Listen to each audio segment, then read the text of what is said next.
pse protesta e Sali Berishës nesër nuk pritet të sjellë asnjë ndryshim për popullin shqiptar kur opozita ka në dorë një dosje që mund të trondisë qeverinë, por zgjedh protestën si skenografi. Problemi nuk është mungesa e armëve politike, por mungesa e vullnetit për t'i përdorur. Protesta e nesërme e Sali Berishës vjen me gjithë zhurmën e zakonshme të opozitës shqiptare, thirrje për mobilizim, fjalor maksimalist, premtime për kryengritje paqësore, dhe një tjetër përpjekje për ta paraqitur momentin si pikë kthese historike. Vetë Partia Demokratike po e paraqet protestën si përballje direkte me Edi Ramën dhe me aferën Balloku, ndërsa strukturat e saj janë thirrur të mblidhen para parlamentit në të njëjtën kohë kur po diskutohet çështja e Belinda Ballokut. Por problemi është pikërisht ky, kur një opozit ka pasur me muaj një çështje që mund të prodhonte tronditje reale politike dhe institucionale, por zgjedh ta përdor kryesisht si kolonë zanore proteste, atëherë kemi më shumë shfaqje se sa betejë. Kjo është arsyeja pse protesta e nesërme nuk pritet të sjellë ndonjë ndryshim real për popullin shqiptar. Jo sepse zemërimi publik mungon. Jo sepse qeveria nuk ka konsum. Por sepse opozita e Sali Berishës po vazhdon të sillet sikur regjimet bien me koreografi, jo me goditje të vërteta politike. Vetë debati i hapur nga Ervin Saliani e bën edhe më të rëndë këtë tablo. Sipas tij, Partia Demokratike ka në dorë që prej muajsh dosjen e Spakut për Belinda Ballokun dhe ajo nuk është bërë publike, ndonse bëhet fjalë për një çështje që opozita e ka përdorur si simbol të korrupsionit qeveritar. Ky pretendim ka ngritur pikpyetje serioze në vetë kampin opozitar. Nëse dosja është aq e rëndë sa thuhet, pse nuk është përdorur me kohë si armë politike frontale? Nëse është bombë, pse mbahet e kyçur dhe del vetëm në prag protestash? Këto dyshime janë forcuar më tej edhe nga vetë deklaratat e Berishës se deputetët kanë pasur në dispozicion provat dhe se, sipas tij, në dosje nuk ekziston asnjë emër i opozitës. Kjo e çon çështjen te problemi themelor. Nëse Partia Demokratike e do vërtet largimin e qeverisë, nuk mjafton të bërtas kundër saj, duhet të godas aty ku qeveria dëmtohet më shumë, në opinion, në legjitimitet dhe në dokument.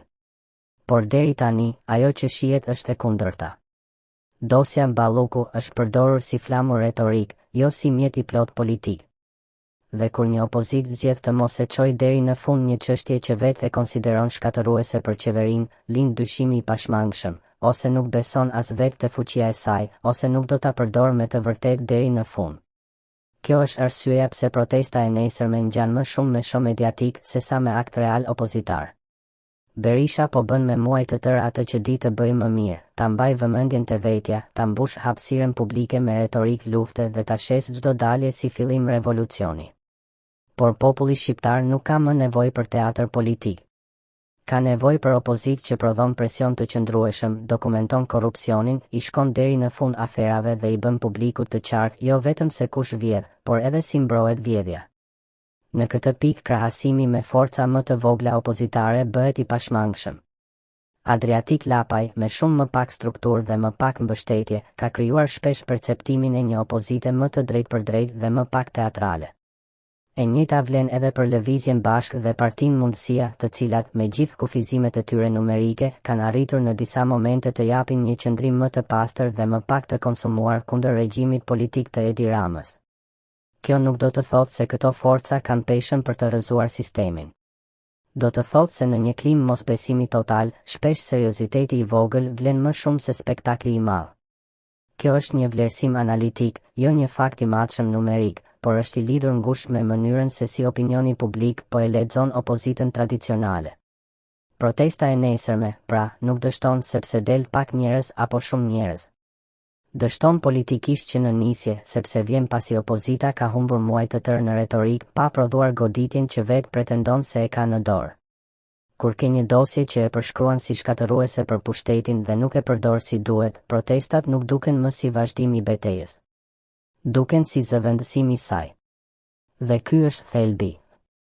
Nëse PD e donte vërtet PS në larg parlamentit dhe qeverisë, duhej ta kishte kthyer dosjen Balloku në betejë publike të përditshme, jo në dekor të një tjetër proteste. Sepse një opozit që ka bombën dhe refuzon ta shpërthejë, nuk po përgatit ndryshim.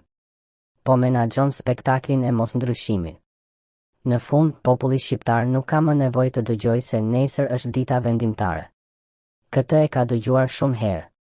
Ajo që pret është diçka tjetër, që opozita të sillet si opozitë që kërkon pushtet për të ndryshuar vendin, jo si makinë zhurme që jeton nga cikli i pafund i protestës, kamerës dhe zhgënjimit. Prandaj protesta e nesërme ka gjasa të prodhojë vetëm atë që prodhojnë shumica e protestave të Berishës.